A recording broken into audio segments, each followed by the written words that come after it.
The Vokrith Dominion prided itself on precision. They called their invasions surgical purges, operations clean and efficient, the way a scalpel excises a tumor. Humanity, they decided, was such a tumor, small, stubborn, and too close to the galactic core for comfort.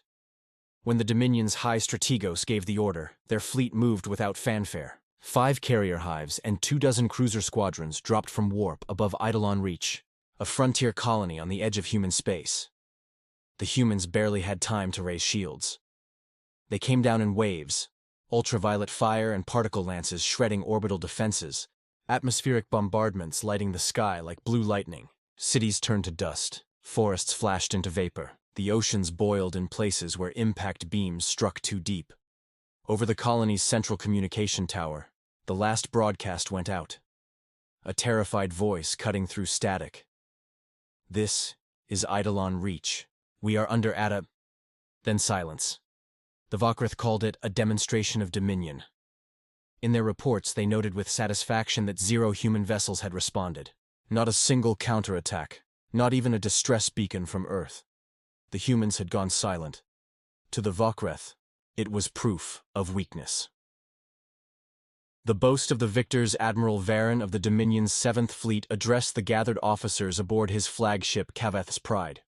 He stood tall, his 4 eyes gleaming with violet pride.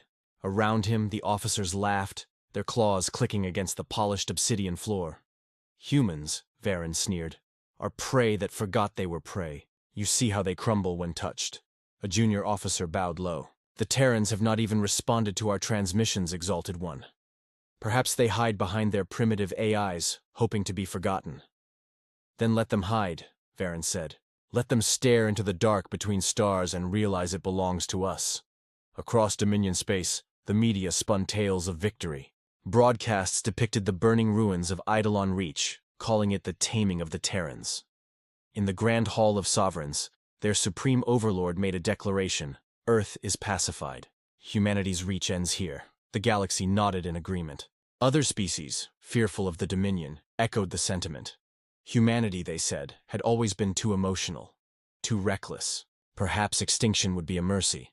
But the silence that followed wasn't surrender. It was a breath held. 3. The quiet before the resurrection. For weeks, the Dominion monitored the Terran sectors. Nothing moved. No ships left orbit. No fleets mobilized. Even the deep-range satellites of the neighboring Arden Collective reported the same. Terran space. Quiet. Too quiet, whispers began to circulate. Perhaps the humans had fled their outer systems, retreating inward to defend Earth. Others laughed, calling it cowardice. But deep in the cold void between stars, something stirred. A strange signal began to ripple across the Dominion's listening arrays. Not a distress call, not a transmission. It was a hum, faint, rhythmic, pulsing through, dark frequencies long unused since the old wars. The Vokrith dismissed.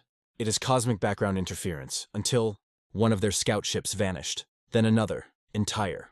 Patrol routes went dark. Their last transmission, static. Then a voice, distorted, human, whispering. "We see you." The Dominion scrambled sensor fleets. Their long-range scans picked up faint distortions, flickers, shadows that weren't supposed to exist, shapes of ships where space should have been empty. They called them echo anomalies. But among the humans, in secret channels under deep encryption, they had another name: Project Revenant 4. The awakening of the ghost fleets.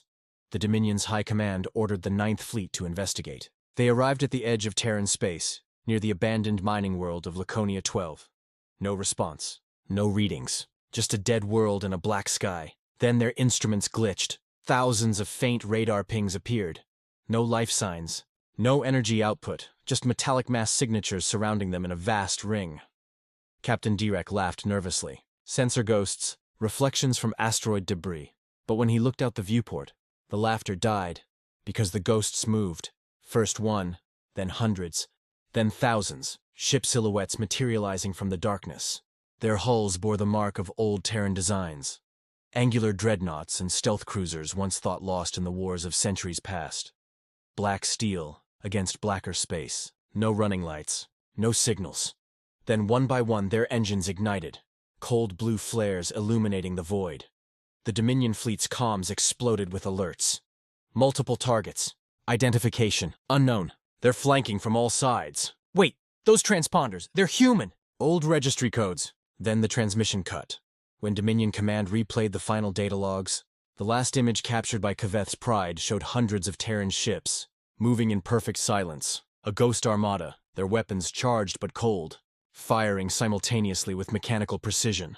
One pulse of white light, then the entire fleet vanished. The return of the dead news spread like wildfire. The Ninth Fleet annihilated in under 6 minutes. No survivors, no wreckage, only drifting plasma clouds where ships once were. The Dominion refused to believe it. They claimed it was an internal malfunction, a reactor cascade. But then the same thing happened again. And again. Fleet after fleet went missing. Stations found burned out from the inside. Supply convoys turned to vapor. A strange mark was found scorched into the hull of one surviving frigate. A human skull, surrounded by 7 stars. A mark not seen since the end of the Sol Wars, 3 centuries prior. The insignia of the Terran Phantom Corps. Officially, the Corps had been disbanded. Unofficially, they had gone underground. They had become ghosts. We don't shout, we whisper. The Dominion's intelligence arm intercepted. A human broadcast, a single signal, transmitted across 10 systems. It wasn't encrypted. It wasn't hidden. It simply said, "You thought our shadows empty. You were wrong." Across human space, dormant shipyards flickered to life. Factories that had been dark for centuries awoke. Civilian freighters were stripped and refitted with armor. Orbital docks began construction of null fleet vessels. Stealth ships with no heat, no light and no mercy, and leading them, the Revenant Command, operating from somewhere beyond Neptune's orbit. Admiral Celine Ward, the so-called Ghost Mother, sent the message that would echo through the galaxy. Eidolon Reach burns in our memory. The Dominion wanted silence. We'll give them silence. After they're gone. No one ever saw her face. Some said she had uploaded her consciousness into the fleets, becoming part of the ghost code that bound them. Others said she had died long ago, and the fleets simply remembered her. 7. The retaliation begins. The Dominion's border systems lit up with distress calls. Entire shipyards vanished. Planetary communication grids went offline. The ghost fleets didn't invade. They erased. They attacked from shadow. Weapons fired from no detectable origin. Fleets appearing from the black between stars, striking, then disappearing before a counterattack could form. Planets found themselves cut off. Their orbital rings gutted. Their governors executed by precision kinetic strikes through palace walls. Human broadcasts flooded Dominion channels, repeating one line, "We remember Eidolon." For the first time in millennia, the Vokreth Dominion experienced fear.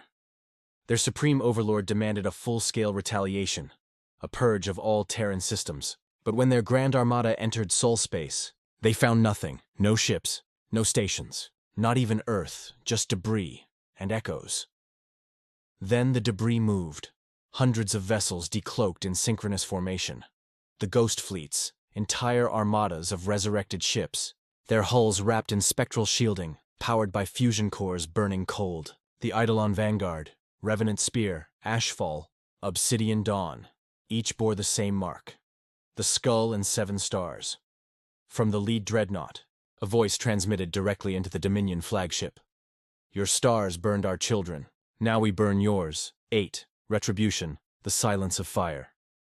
The battle over Sol was not a battle. It was an execution. The ghost fleets didn't roar into combat. They moved like wraiths, coordinated, perfect, surgical. Dominion ships fired wildly into the dark, their sensors jammed by phantom signatures. Terran rail cannons cut through capital ships like paper. Drone swarms pierced their hulls and detonated from within. Orbital bombardments turned Dominion carriers into molten slag. The Vokreth fought desperately, broadcasting pleas for mercy, for negotiation, for surrender. But humanity didn't answer. They had no need for words. They had patience, precision, and fury centuries in the making. When the Dominion's flagship, Kaveth's Pride II, attempted to retreat, it was intercepted by a single Terran vessel, Eidolon's Ghost. Its captain's voice, distorted by centuries of coded fury, whispered across the comms, "This is for Eidolon Reach." And with a single shot, the Vokreth capital ship was erased from existence. 9. The aftermath. Ashes in the stars. The war lasted only 37 hours. 37 Hours from first contact to total Dominion collapse, their homeworld's defense grid went dark without a shot fired. The ghost fleets had infiltrated their systems months before. Entire planets surrendered to nothing, begging the void for forgiveness that never came. When the final Dominion transmission was recorded, it was a single sentence from a terrified fleet marshal. They are everywhere, and they are silent. The ghost fleets didn't claim territory. They didn't stay to occupy. When the smoke cleared, every Terran ship, every dreadnought, every stealth cruiser simply vanished into the dark. No signatures, no coordinates. Gone. All that remained were their messages, burned into Dominion relay stations in ancient Terran script. We do not forgive. We do not forget, X the Whisper. Across the galaxy centuries later, in the archives of countless civilizations, one name remains cursed, Eidolon, and one warning is whispered to every new empire, every species that grows too bold, too proud. Do not disturb the shadows of Sol. They say that if you travel too deep into the Terran sector, your instruments begin to fail. You hear whispers through your comms. You see shapes moving where space should be empty. And sometimes, just before your ship disappears, you'll glimpse them, cold blue lights, moving in perfect silence, surrounding you like ghosts.